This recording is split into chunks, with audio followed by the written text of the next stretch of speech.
This is a great question and also a great opportunity simultaneously.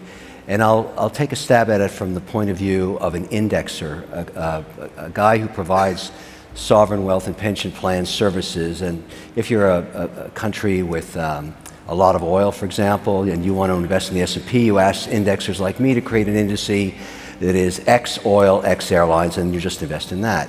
And so it's always based on allocations, typical sovereign funds. And the reason I bring up pension and sovereign, they are the investors. I mean, for all the excitement about Bitcoin, nobody owns it. I mean, it's a nothing burger asset in the context of sovereign and pension wealth.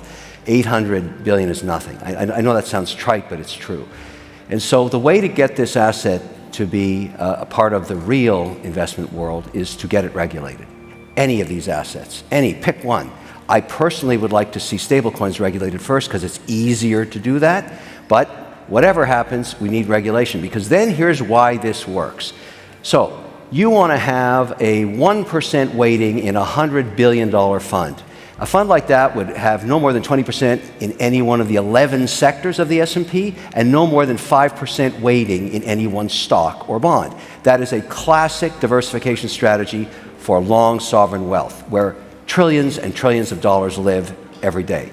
And so they would like to have 1 to 3% in Bitcoin. It's the one they want to start with. It's the granddaddy crypto. It's the one that's the biggest opportunity, and the one that, frankly, the managers understand, because it's been in front of everybody since the beginning of cryptocurrencies. If we get that regulated, they'll start putting on 50 to 100 basis point weightings. And then what you'll see happen, besides increased demand, you'll see less volatility, because when you have a 1% allocation, it sells down, you buy back to 1% by market close. And of course, crypto is 24/7. So they'll buy it back up to 1%. If it exceeds, if it jumps and doubles in price, they'll sell it back down. But they are the market. They are the bid forever. And everybody else benefits from the fact that the stability and the volatility is reduced dramatically, and the price will be significantly higher over time if, Mooch is right, and this is a property, they'll allocate it like they do real estate. And they could, in the context of crypto, go up to 20%, and I personally believe that crypto in the next decade will become the 12th sector of the S&P, because it is so strong a potential for reduction in fees, transparency, auditability, and just better financial services globally, that it'll make its way there. But it can't happen until somebody starts to regulate it. I'm going to say the seminal moment for me was when I saw the Canadian regulator issue an order that allowed for an ETF with the underlying asset being Bitcoin. Not a derivative, the actual asset was Bitcoin. That to me said, okay, here we go. Because I've always considered, and this is a personal opinion, that the SEC and the OSC work in tandem, and that basically Canada is a petri dish for testing ideas. And one of the big concerns about an ETF with Bitcoin, would it have huge tracking error? Would there be issues around the volatility of the actual ETF price? And if there was a 20% correction in Bitcoin, which happens all the time, that ETF has performed flawlessly. And I think it should set up for licenses issued stateside. Same with Ethereum, same idea. And it allows retail investors to invest without having to go through the whole crypto crap. So it was a seminal moment. I said, now I got to get involved. What I'm hoping from policymakers is to pick one thing and solve for that, then pick another thing, because crypto is so broad and diverse, and there's so many assets, and there's so much debate. An NFT is with utility, is that a security, is that a commodity, all those kind of things. Here's what I'd like to see happen, because for me the use case is so powerful, and it would also support the idea of maintaining the US dollar as a reserve currency globally. I'd like to, and I've read both bills, so I'm just giving you Cole's notes on what the Toomey bill and the Haggerty bill say about stable coins. Not just USDC, all stable coins. It's very simple. The Haggerty bill is 2 pages. Every senator can read 2 pages. And so the point is, they're asking for an audit every 30 days. What's wrong with that? Nothing. In fact, that would make you feel more confident about the asset. And secondly, they would like to have no underlying asset have a duration of longer than 12 months. No problem with that, right, Jeremy? That's not a big problem.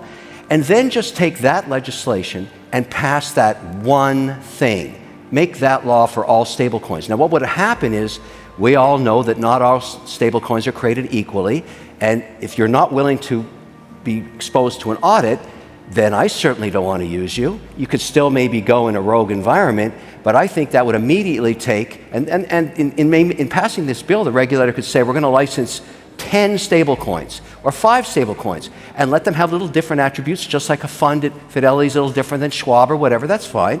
But I don't want to see the government writing code. That's not what they're good at. Yeah. Let the private sector innovate with the legislation and let these stable coins flourish backed by the US dollar. 100%. Why wouldn't we all want that? I mean, that makes a total amount of sense, and I wouldn't be getting screwed on my real estate transactions. That's why I want it.